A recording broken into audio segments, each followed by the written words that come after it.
she has conquered her once already, 6-1, 7-6, in front of a capacity crowd in Dubai, with the entire tennis world watching in awe.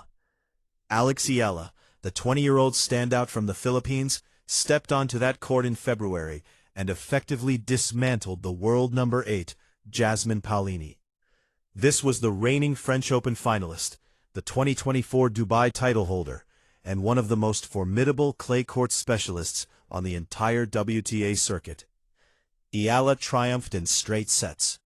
She did not surrender a single breakpoint opportunity in that opening set, not even one. Now, just 8 weeks later, these two athletes are destined to clash once more. This time the setting is Stuttgart. This time the surface is clay.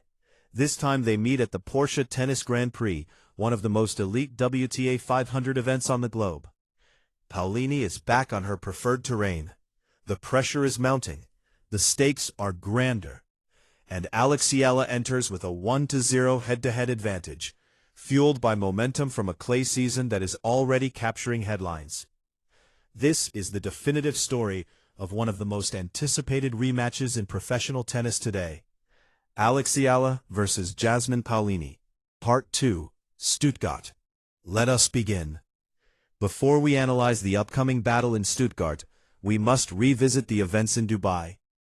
What transpired on that court in February serves as the bedrock for this entire narrative. It is the core reason why this rematch feels so significant and why the global tennis community is fixated on this draw. On February 17, 2026, at the Dubai Duty-Free Tennis Championships, a massive WTA 1000 event, Eala arrived as an unseeded competitor. She was looking for her stride after a difficult exit in Melbourne. Paolini, conversely, was the 6th seed and ranked 8th globally. She was the 2024 champion here and knew every inch of that court. She was the heavy favorite by every metric. Yet, Eala walked onto that center court, saw the sea of Filipino supporters, heard the deafening roar of her name, and decided it was time for a breakthrough. That opening set was a complete mismatch. Eala produced some of the most clinical tennis of her career, serving at 67% and winning 86% of those points. She dominated from the baseline, dictated every rally, and forced the world number 8 into a defensive shell from the very first game. Paolini could not find a single opening on Eala's serve. The set ended 6-1. It was a massive statement that forced the sport to pay attention. The second set, however, saw the true grit of a top 10 veteran. Paolini refused to fade. She began extending points and finding her rhythm. Just as Eala seemed poised for a routine win, breaking for a 3-1 lead, the match tightened. Paolini fought back. Eala broke again, and suddenly the young Filipina was serving for the match at 5-3.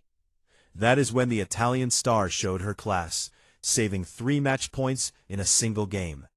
She broke back, leveled the score at 5-all, and the atmosphere became electric.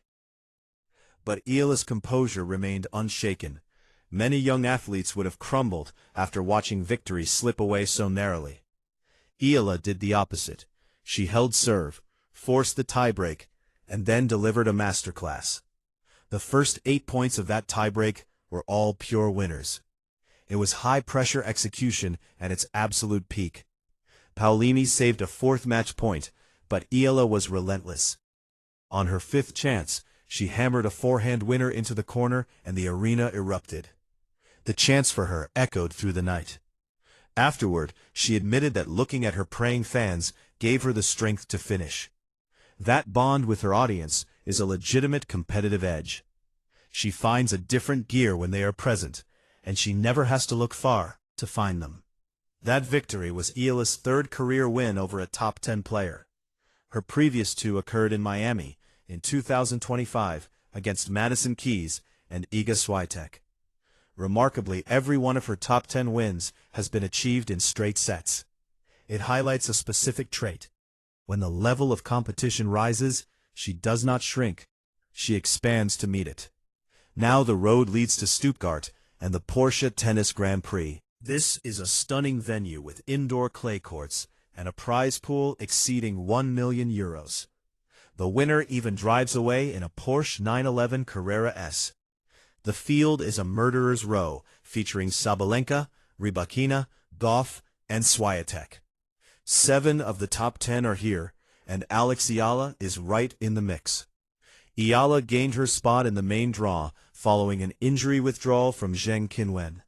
Coming off a solid run in Linz, where she defeated Julia Grabher on clay and pushed Yelena Ostapenko to the limit, she arrived in Germany with high confidence. But Jasmine Paolini is a different kind of challenge on this surface. She is arguably the most dangerous clay specialist active today, boasting an 81% win rate on dirt over the past year. As a Roland Garros finalist, she thrives when the points are long and physical. Stuttgart's indoor clay will be a far cry from the fast hard courts of Dubai. This surface suits Paolini's defensive endurance perfectly. This is the primary question of the rematch. Can Eala's aggression survive the clay? Dubai played to her strengths, speed and power. Stuttgart is slower and more tactical. Eala's historical record on clay has been modest, but her recent improvements under the tutelage of Tony Nadal are visible. Having the man who guided Rafael Nadal through a decade of French Open dominance in your corner is a massive advantage. He understands the dirt better than anyone, and Eala is absorbing those lessons rapidly. Paolini will try to turn this into a physical grind, dragging Eala into the deep waters of long baseline exchanges to see if the 20-year-old's patience holds. However, Eala has proven time and again that she loves being the underdog. She has a psychological habit of producing her best work on the grandest stages. Her 4-2 record against the top 10 shows she belongs in these conversations. Beyond the tactics, there is a massive symbolic weight to this match. Stuttgart is the final major dress rehearsal for Roland Garros. A deep run here is a warning to the rest of the field before Paris. If Eala can defeat Paolini again, this time on the Italian's best surface, it proves she is a threat to anyone, anywhere. It would signal that the entire clay swing must account for her presence. This rematch is a pivotal chapter in an unfolding legacy. A young star from the Philippines carrying a nation's hopes against a top 10 titan on her favorite ground. She has done it before, and the world is waiting to see if she can do it again when the stakes are even higher and the surface has changed. The result will tell us exactly how far Eala can go in 2026. The road to the French Open begins right here in the Porsche Arena. If you are following this incredible journey through the clay season, please subscribe and enable notifications so you never miss a breakdown. Share your predictions in the comments. Does Eala repeat her success, or does Paolini find her revenge on the red clay? Check out the other videos on your screen for more coverage of the WTA circuit. Thank you for watching, and I will see you in the next analysis.